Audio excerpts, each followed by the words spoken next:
iQoo 9SEയുടെ first impression video ആണിത്. അപ്പോൾ നിങ്ങൾ ചോദിക്കും iQooയുടെ 9SE ഫോൺ എവിടെയെന്ന്. ചെറിയൊരു പ്രശ്നമുണ്ട്, ഫോൺ നമ്മുടെ കയ്യിലില്ല. കാരണം പെട്ടി മാത്രമേ ഉള്ളൂ. അപ്പോൾ ഫോൺ എവിടെയെന്ന് നിങ്ങൾ ചോദിക്കും.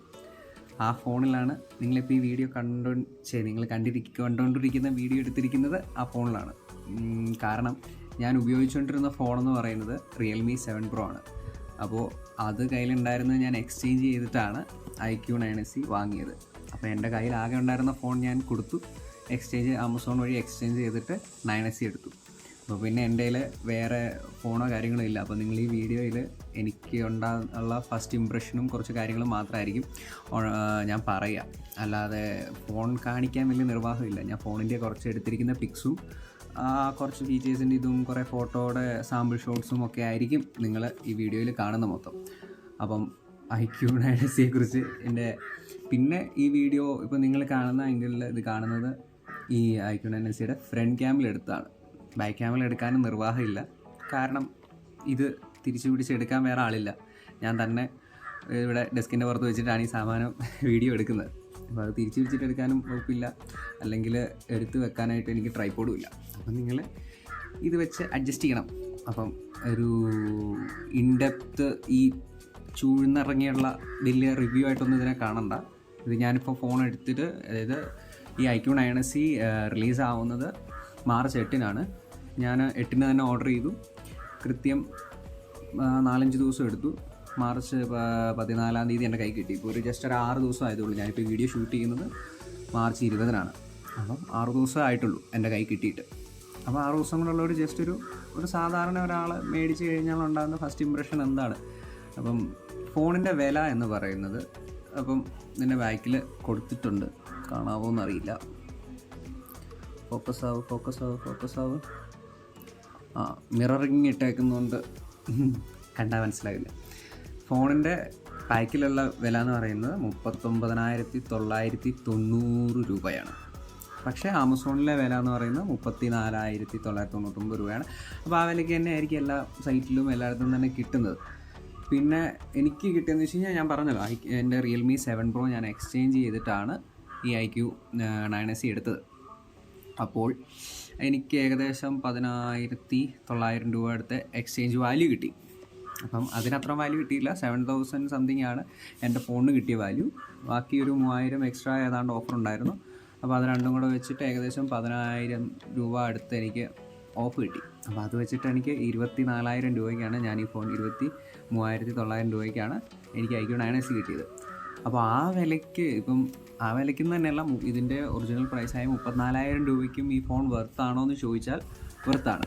അപ്പോൾ ഞാൻ 7 Pro മാറി അപ്ഗ്രേഡ് ചെയ്യാനായിട്ടൊരു ഫോൺ ആലോചിച്ചപ്പം എൻ്റെ ഫ്രണ്ട്സൊക്കെ കുറേ പേര് Mi 11X 27,000 രൂപയ്ക്ക് എക്സ്ചേഞ്ച് ചെയ്തു, അല്ലാതെയൊക്കെ എടുത്തവരുണ്ട്. അപ്പം Mi 11X എടുക്കാം എന്നുള്ളൊരു പ്ലാനിൽ ഇരുന്നപ്പോഴാണ് ഞങ്ങൾക്കിപ്പം അതിനേക്കാളും കുറച്ചുകൂടെ പറ്റും. Mi 11Xൻ്റെ ക്യാമറ എനിക്ക് ഇഷ്ടപ്പെട്ടില്ല, തീരെ ബോറാണ്. അവരുടെ പ്രോസസ്സിങ് നമ്മൾ ക്യാമറ ആപ്പ് എടുത്ത് ഫോട്ടോ എടുക്കുമ്പം നല്ലതാണ്, പക്ഷേ അത് പ്രോസസ്സ് ചെയ്ത് വരുമ്പം വളരെ ബോറായിട്ടുള്ളൊരു ഔട്ട്പുട്ടാണ് കിട്ടിക്കൊണ്ടിരുന്നത്.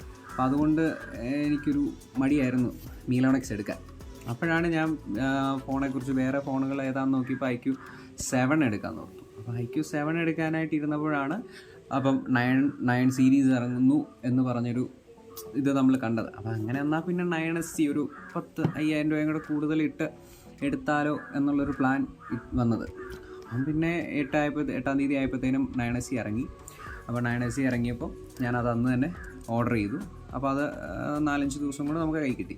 പിന്നെ ഇതിൻ്റെ ഫീച്ചേഴ്സ് എന്ന് പറയാം, ഇതിൽ ഏറ്റവും കൂടുതൽ അട്രാക്ഷൻ എന്താ വെച്ചാൽ ഈ 9 സീരീസിൻ്റെ പ്രൈസാണ്. ഇതിൻ്റെ ഏറ്റവും ടോപ്പ് വേരിയൻ്റായ 9 Pro എന്ന് പറയുന്നത് ഏകദേശം 64,000 രൂപ എങ്ങാണ്ടാണ് ടോപ്പ് ഉണ്ട്. അത് 8 Gen 1 അടിപൊളി ഫീച്ചേഴ്സാണ്. പിന്നെ അതിൻ്റെ ലുക്ക് മാരക ലുക്കാണ്. ആ മറ്റേ BMW മോട്ടോറോടെ ആയിട്ടുള്ള കൊളാബറേഷനിൽ ആ BMWൻ്റെ M-Sport ലൈൻസ് ഒക്കെ വന്ന് വെള്ളയിൽ ആ ബ്ലൂ റെഡ് ആ ഒരു ലൈറ്റ് കില്ലർ ആ ലുക്കാണ് 9 Pro എന്ന് പറയുന്നത്. അതിൻ്റെ 9 ആണെങ്കിലും 9SE ആയാലും കൊള്ളാം. അപ്പോൾ ഈ 9 വരുന്നത് ചിപ്സെറ്റ് 8 Gen 1 അല്ല, പക്ഷേ കഴിഞ്ഞ വർഷത്തെ ഏറ്റവും ഫ്ലാഗ്ഷിപ്പ് ചിപ്സെറ്റായ 888 വെച്ചിട്ടാണ് 9SE വരുന്നത്. 9 വരുന്നത് 888 പ്ലസ് സംതിങ് എങ്ങാണ്ടാണ്. അപ്പോൾ ഏതായാലും കൊള്ളാം, അടിപൊളി ഫോണാണ്. പിന്നെ ഇതിൻ്റെ മെയിനായിട്ട് ഫീച്ചേഴ്സ് എന്ന് പറയുന്നത് ഈ 9 Pro 9 കുറേ ഏതാണ്ട് വലിയ കൂളൻ്റെ സംഭവങ്ങളൊക്കെ ഉണ്ട്. അത്രയ്ക്ക് ഫീച്ചേഴ്സ് ഒന്നും ഇല്ലെങ്കിൽ പോലും ഈ വിലയ്ക്ക് ഇത് അടിപൊളി. പിന്നെ ഞാൻ പറഞ്ഞതിലൊരു ചെറിയ മാറ്റമുണ്ട്. അതായത് 9SCയിൽ കൂളിംഗ് ഇല്ല എന്നാണ് ഞാൻ പറഞ്ഞത് തോന്നുന്നു. പക്ഷേ ഇതിൽ എന്തോ ലിക്വിഡ് കൂളിംഗ് ചേംബർ ഉണ്ട് എന്നാണ് iQoo അവകാശപ്പെടുന്നത്. ഉണ്ടെന്ന് തോന്നുന്നു. പിന്നെ ഞാൻ പറഞ്ഞ പോലെ ഇതിൻ്റെ കൂടെയുള്ള ഇതിൻ്റെ ഏറ്റവും ടോപ്പ് വേരിയൻ്റ്, അതായത് 9 Pro, iQoo 9 Pro എന്ന് പറയുന്നത്. അപ്പോൾ അതിൻ്റെ ഒരു വീഡിയോ ഞാൻ അതിനകത്ത് കാണിക്കാം. ഒരു രക്ഷയില്ലാത്ത മാരക ലുക്കാണ് ആ സാധനം. ഏറ്റവും കൂടുതൽ ഇഷ്ടപ്പെട്ടാണ്. പക്ഷേ അത്ര നമുക്ക് അവിടം വരെ പോകാനുള്ള ബഡ്ജറ്റ് നമ്മുടെ കയ്യിലില്ല. അതുകൊണ്ടാണ് നമ്മൾ iQoo 9SC എടുത്തത്. പിന്നെ നിങ്ങളെല്ലാം അറിയാം, ഇത് ഈ iQoo എന്ന് പറയുന്നതിനെക്കുറിച്ച് അറിയുന്ന കമ്പനിയെക്കുറിച്ച് അധികം പേർക്ക് അറിയത്തില്ല. ഇത് നമുക്കറിയാവുന്ന വിവോ എന്ന കമ്പനിയുടെ സബ് ബ്രാൻഡാണ്. ആക്ച്വലി എനിക്ക് പറഞ്ഞു കഴിഞ്ഞാൽ വിവോ, ഒപ്പോ എന്ന് പറയുന്ന 2 കമ്പനിയിൽ കണ്ണെടുത്താൽ കാണത്തില്ല. എനിക്ക് ഒട്ടും ഇഷ്ടമല്ലാത്ത 2 കമ്പനികളാണ്. പക്ഷേ iQoo എന്ന് പറയുന്ന കമ്പനി അത്യാവശ്യം കൊള്ളാവുന്ന ഫോൺ ഇറക്കുന്നുണ്ടായിരുന്നു. ഈ ഇടയ്ക്കായിട്ട് ഇതിൻ്റെ Z6 എന്നൊക്കെ പറഞ്ഞ ഫോൺ ഇറക്കി. വിവോയുടെ അതേ കോപ്പിയടി കുറേ ഫോണാണ്. വലിയ ക്വാളിറ്റി ഒന്നും തോന്നിയില്ല. പക്ഷേ അതിന് മുമ്പുള്ള C5 നല്ല ഫോണാണ്. iQoo 7 ലെജൻഡ് അടിപൊളിയാണ്. 7 സീരീസ് പൊളിയാണ്. iQoo 9 സീരീസ് ഇപ്പോൾ ഇറങ്ങിയിരിക്കുന്ന iQoo 9 സീരീസും അടിപൊളി ഫോൺസാണ്.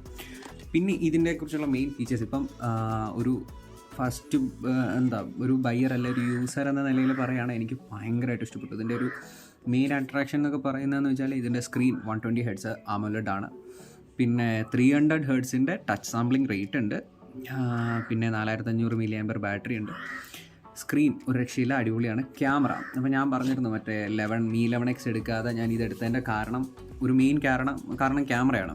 ക്യാമറ എത്രമാത്രം അടിപൊളിയാണെന്ന് ചോദിച്ചു കഴിഞ്ഞാൽ ഫ്ലാഗ്ഷിപ്പ് ലെവലിലേക്കൊക്കെ വരുമെന്ന് ചോദിച്ചു കഴിഞ്ഞാൽ ഞാൻ അധികം ഫ്ലാഗ്ഷിപ്പ് ഫോൺസ് ജസ്റ്റ് ഒന്ന് ഉപയോഗിച്ചിട്ടുള്ള, അല്ലാതെ സ്വന്തമായിട്ട് വെച്ച് ഉപയോഗിച്ചിട്ടുള്ളത് കൊണ്ട് ആ ലെവലിലേക്ക് കമ്പയർ ചെയ്യാൻ ഞാൻ അറിയില്ല.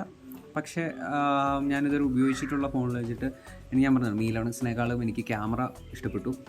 OS അത്യാവശ്യം കൊള്ളാം. അതായത് ഞാൻ നേരത്തെ യൂസ് ചെയ്തുകൊണ്ടിരുന്ന റിയൽമി. പിന്നെ എടുത്തു പറയേണ്ട ഒരു കാര്യം എന്താണെന്ന് വെച്ചാൽ, പുതിയൊരു ഫോൺ മേടിച്ചിട്ട് എനിക്കൊരു പുതിയ ഫോണിൻ്റെ ഫീല് തോന്നിയില്ല ഈ 9SC എടുത്തിട്ട്. കാരണം റിയൽമി യൂസ് ചെയ്യുന്നവർക്ക് ഇതൊരു വലിയ പുതുമയായിട്ട് തോന്നില്ല. അതൊരു നെഗറ്റിവിറ്റി ആണോ എന്ന് ചോദിച്ചാൽ ചെറിയ തോതിലൊരു നെഗറ്റിവിറ്റിയാണ്. കാരണം പുതിയൊരു ഫോൺ മേടിക്കുമ്പോൾ പുതിയൊരു ഫോണിൻ്റെ ഫീലുണ്ടായില്ല. അതൊരു ചെറിയൊരു ഇതായിട്ട് തോന്നി. പക്ഷെ കുഴപ്പമില്ല, അടിപൊളി ഫീച്ചേഴ്സാണ്. എന്താ പറയുക, 7 Pro ആയിട്ട് കമ്പയർ ചെയ്യാൻ പോലും ഇല്ല.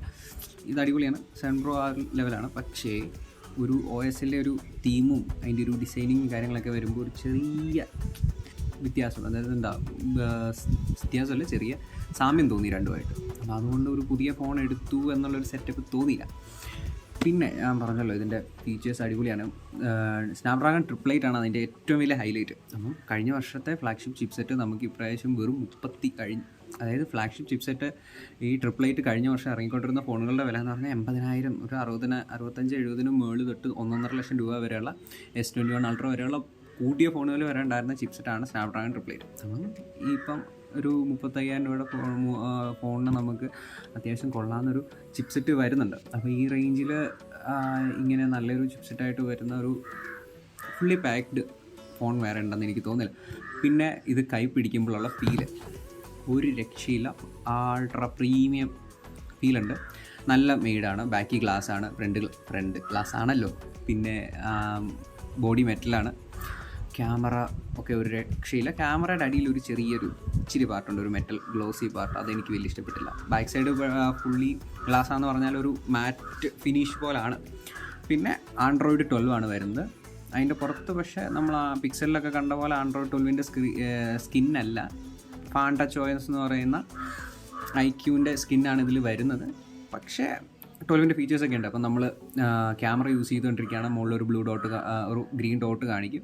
അല്ലെങ്കിൽ വേറെ ഏതെങ്കിലും ആപ്പ് നമ്മുടെ എന്തെങ്കിലും ക്യാമറ, മൈക്ക് അങ്ങനെയുള്ള എന്തെങ്കിലും ഉപയോഗിക്കുന്നുണ്ടെങ്കിൽ Android 12ൻ്റെ ഏറ്റവും പുതിയൊരു ഫീച്ചറാണ്. അപ്പോൾ അത് 12 യൂസ് ചെയ്തവർക്കറിയാം. അതൊരു അടിപൊളി ഫീച്ചറാണ്. ഇപ്പം നമ്മളറിയാതെ നമ്മുടെ ഫോണിലുള്ള ഏതെങ്കിലും ഒരു ആപ്പ് എന്തെങ്കിലും നമ്മളറിയാതെ ക്യാമറയോ മൈക്കോ അങ്ങനെ എന്തെങ്കിലും യൂസ് ചെയ്യുന്നുണ്ടെങ്കിൽ ആ മുകളിൽ നോട്ടിഫിക്കേഷൻ കാണിക്കും. അപ്പോൾ അതൊരു അടിപൊളി ഫീച്ചറാണ്. പിന്നെ അത് പറയാനായിട്ട് ക്യാമറ 48 MB ആണ് മെയിൻ ക്യാമറ. 13 MB ഒരു അൾട്രാ വൈഡ് ഉണ്ട്. പിന്നെ ഒരു മാക്രോ ലെൻസ് ആണെന്ന് തോന്നുന്നു, ഒരു തേർഡ് ഉണ്ട്. അത് വലിയ മൈൻഡ് ചെയ്യേണ്ട ലെൻസ് അല്ല. പിന്നെ ഡ്യുവൽ സ്റ്റീരിയോ സ്പീക്കറാണ് വരുന്നത്. പിന്നെ ഇതിലൊരു ഫീച്ചറായിട്ട് അവർ പറയുന്ന എക്സ്റ്റൻഡഡ് RAM 2.0 എന്ന് പറയുന്ന ഒരു 4 GB ഉണ്ട്. അപ്പം എനിക്ക് തോന്നിയത് വെച്ച് ഈ എക്സ്റ്റൻഡഡ് റാം എന്ന് പറയുന്ന ഒരു ഗിമ്മിക്കാണ്. വലിയ ഈ നോർമൽ ഹാർഡ് കോർ ആയിട്ടുള്ള റാം, നോർമൽ ഫോണിനുള്ള അല്ലെ 6GB 8GB റാമിനേക്കാണ്ട് കൂടി എക്സ്റ്റൻഡഡ് റാം വലിയ യൂസ് ഉണ്ടോ എന്ന് ചോദിച്ചു കഴിഞ്ഞാൽ അത്രമാത്രം യൂസ് ഉണ്ടെന്ന് എനിക്കും തോന്നുന്നില്ല. അപ്പം ഇത്രയൊക്കെയാണ് ഈ ഫോണിനെ കുറിച്ചിട്ടുള്ള എൻ്റെ ഒരു ഫസ്റ്റ് ഇംപ്രഷൻ എന്ന് പറയാം. അപ്പം നിങ്ങൾക്ക് ഈ വീഡിയോ അത്രമാത്രം യൂസ്ഫുൾ ആയി എന്ന് നിങ്ങൾ തന്നെ പറയണം. ഇത് ഈ വീഡിയോ എത്ര പേര് കാണുമെന്നുള്ള വലിയ ഐഡിയ ഒന്നുമില്ല, എങ്കിലും കുറേ ദിവസമായിട്ട് ഇങ്ങനെ ആലോചിക്കുന്നതാണ് ഈ 9S കുറിച്ച്. അപ്പോൾ 9S എടുത്തപ്പം യൂസ് ചെയ്തപ്പോൾ എനിക്ക് അതുപോലെ ഇഷ്ടപ്പെട്ടു, ശരിക്കും ഇഷ്ടപ്പെട്ടു. ഫുള്ളി സാറ്റിസ്ഫൈഡ് എന്ന് വേണമെങ്കിൽ പറയാം. അവിടെ ഇവിടേക്ക് ചെറിയ ബഗ്സ് ഉണ്ട്. ഫോണ് എടുത്ത് ആദ്യത്തെ 2-3 ദിവസം യൂസ് ചെയ്തപ്പോൾ കുഴപ്പമില്ലായിരുന്നു. പാക്കേജ് പൊട്ടിച്ചപ്പോൾ തന്നെ അതിനകത്ത് ഫോണിലൊരു അപ്ഡേറ്റ് വന്നിരുന്നു. അപ്പോൾ ഞാനത് കയറി അപ്ഡേറ്റ് ചെയ്തു. അപ്പം തന്നെ ഇപ്പം ചെറിയ 1-2 ബഗ്സൊക്കെ കാണിക്കുന്നു. വളരെ ചെറുതാണ്, അത് നമ്മൾ ശ്രദ്ധിക്കുക പോലുമില്ല, പക്ഷേ വളരെ ചെറുതാണ് അവിടെ ഇവിടേക്ക് ചെറിയത്.